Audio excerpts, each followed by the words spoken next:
Subscribe कीजिए आपके अपने YouTube channel education for CBSE को और बेल आइकन को दबाइए ऐसे ही वीडियोस देखने के लिए।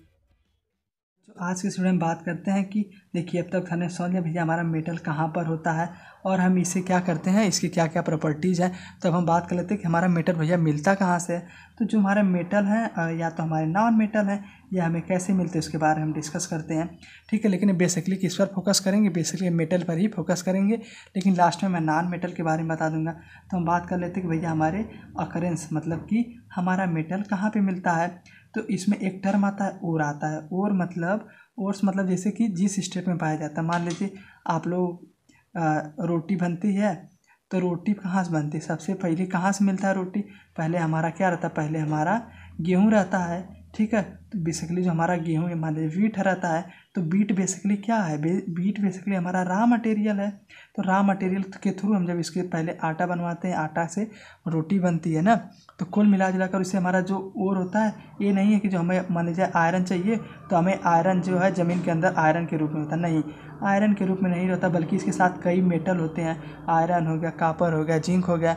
तो उसी प्रकार हमारा ओर क्या होता है, ओर हमारा एक तरीके से रॉ मटेरियल होता है कि जिसमें भैया हमारा मान लीजिए ओर है तो ओर में कुछ अमाउंट ऑफ आयरन होगा, कुछ अमाउंट ऑफ कापर होगा, कुछ अमाउंट ऑफ जिंक होगा, ठीक है, कुछ अमाउंट ऑफ सिल्वर होगा, कुछ अमाउंट ऑफ गोल्ड होगा। तो कुल मिला जुलाकर और क्या होता है, और हमारा इम्प्योर चीज़ होता है, मतलब कि ये इसमें बहुत ही इम्प्योरिटी रहती है, यानी सही चीज़ रहती है। और इसमें क्या होता है, हो सकता है इसमें कुछ नॉन मेटल भी हो, कूड़ा करकट भी हो, ठीक है। तो कुल मिला जुलाकर और समझ गए क्या है, और में सर्कली की रॉ मटेरियल जिसमें इम्प्योरिटी भी हो, मेटल भी हो, नॉन मेटल भी हो, ठीक है। तो देखिए हमने एक रिएक्टिविटी सीरीज़ पढ़ी थी कि नहीं, हाँ, मैंने उसको ट्रिक भी बताया था रिएक्टिविटी सीरीज़ याद करने की। तो उसी बेसिस पर हम करते हैं। तो हमारे जितने मेटल हैं जो बहुत ज़्यादा रिएक्टिव हैं, तो हम उसको कैसे निकालते हैं, यह क्या होते हैं, बहुत ज़्यादा रिएक्टिव होते हैं, ये थोड़ा सा हमारे कम रिएक्टिव होते हैं, यानी मॉडरेट रिएक्टिव होते हैं। और ये हमारे तो भैया लीस्ट रिएक्टिव माने रिएक्टिव ही नहीं करते हैं, ठीक है। तो हम बात करें कि हमारा मान लीजिए हमें सोडियम पोटेशियम चाहिए, सोडियम चाहिए, कैल्शियम, मैग्नीशियम, एल्युमिनियम चाहिए। तो हम इसको भैया कैसे निकालेंगे, मान लीजिए और हमें मिल गया है, ठीक है, जिसमें सब है, ये तीनों चारों पांचों मेटल हैं। तो भैया क्या करेंगे, इसका हम करेंगे इलेक्ट्रोसिस, ठीक, क्या करेंगे, इलेक्ट्रोलिसिस प्रोसेस से निकालेंगे। अब इलेक्ट्रोलिसिस प्रोसेस क्या होता है, ये बहुत आसान होता है, ठीक है। तो जितने भी हमें इस बात का ध्यान रखना है, हम इलेक्ट्रोलिसिस प्रोसेस किसके लिए यूज़ करेंगे, जो बहुत ज़्यादा रिएक्टिव है। ये सब क्या है, इससे ज़्यादा मोस्ट रिएक्टिव है। तो हम करते कुछ नहीं है, एक काम करेंगे, एक हम कंटेनर ले लिए और हमने क्या किया, ये जो हमारा ओर था उसका हम बना देंगे एक एनोड। क्या बना देंगे, एनोड बना देंगे। तो एनोड किसका बनेगा, एनोड हमारा इम्प्योर चीज़ का बनेगा, इस बात का हमें रखना है ध्यान, ठीक है। एनोड हमारा किसका बनेगा बताइए, इम्प्योर चीज़ का। अगर कई बच्चे गलती कर देते हैं कि इसको क्या कर देते हैं, कैथोड पे इम्प्योर लगा देते हैं, तो गलत बात हो जाती है। और जो हमारा क्या होता है, कैटायन होता है, ठीक है, या आप इसे कह दीजिए कैथोड। कैथोड हमारा किसका बना होता है बताइए, कैथोड हमारा बना होता है प्योर मेटल का। क्या बना था, प्योर मेटल का। जब भैया हम इसमें इलेक्ट्रिसिटी लगा दिए, ठीक है, इलेक्ट्रिसिटी हमने लगाया, तो इसमें क्या होता है कि जो इसमें जो मान लीजिए जिंक है, ठीक है, और यहाँ पर लगा होता है जिंक का हम साल्ट ले लेते हैं, ठीक है। जिंक लगा होता है भैया, जब इसमें इलेक्ट्रिसिटी जाती है तो अट्रैक्शन होने लगता है कि जिंक का अर्थ है बाहर भागने लगता है। तो जिंक बाहर आके इस पर लपेट जाता है, यहाँ से जमा होने लगता है। उसी के साथ जब जिंक जाता है, इसके साथ कुछ इम्प्योरिटी भी चाहती है बाहर आने के लिए, या उसमें जब स्पेस बचता है तो जो हमारी चीज़ें रहती हैं, इम्प्योरिटी रहती है, सब आके नीचे बैठ जाती है। क्यों बैठ जाती है, अच्छा ये बताइए। आप लोग जा रहे हैं साथ में, ठीक है, आप कोई भीड़ जा रही है, तो जब कोई एक साथ भागेगा, ठीक है, इधर मान लीजिए सब जिंक भाग रहे हैं, तो लेकिन भैया जो इम्प्योरिटी है वो सब तो भाग ही नहीं पाएंगी। क्यों, क्योंकि तो नॉन कंडक्टर होती हैं, तो भैया सब धीरे से गिर जाती है नीचे। तो काम हो जाता है इन लोग को, हम लोग यहाँ पर कलेक्ट करते थे। और जो यहाँ पर बच जाता है ना, एनोड के पास जो हमारा मड बच जाता है, वैसे भी मड हम क्या, मड मतलब क्या, मड मतलब होता है कि गंदगी, जैसे कि नहीं सब मान लीजिए पानी में रहता है, तो वही हमारा मड हो जाता है, इसी को हम कह देते हैं एनोड मड, ठीक है। तो कुल मिला जुला कर देखिए, समझ गए ना क्या होता है।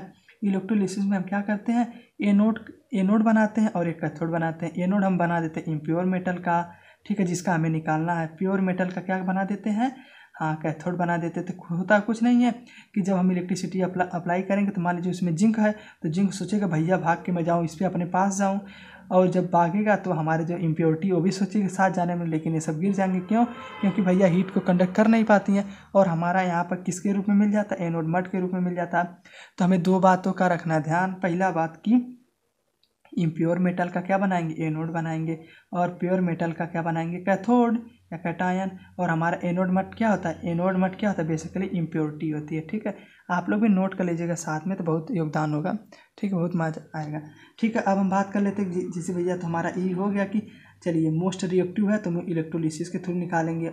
ठीक है, और हम बात करते हैं मॉडरेट के लिए। तो मॉडरेट में देखिए हमें इस बात का ध्यान रखना है कि मॉडरेट वाला हमारा दो टाइप का होता है। पहला होता है भैया आपका कि इसमें होता है कार्बोनेट और होता है कार्बोनेट, मतलब कि इसमें कार्बोनेट जैसे नहीं CO3 है इसी तरीके का होंगे कोई कंपाउंड। और दूसरा होता है सल्फाइड और, मतलब सल्फर के और सल्फर होता होगा बेसिकली। ठीक है, चलिए हम ऊपर कर देते हैं।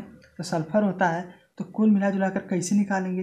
तो मॉडरेट है इसका हम दो प्रोसेस करते हैं। अगर भैया इसमें कार्बोनेट है तो हम इसका यूज़ करेंगे कैल्सिनेशन। ठीक है, अभी हम समझें कैल्सिनेशन क्या होता है।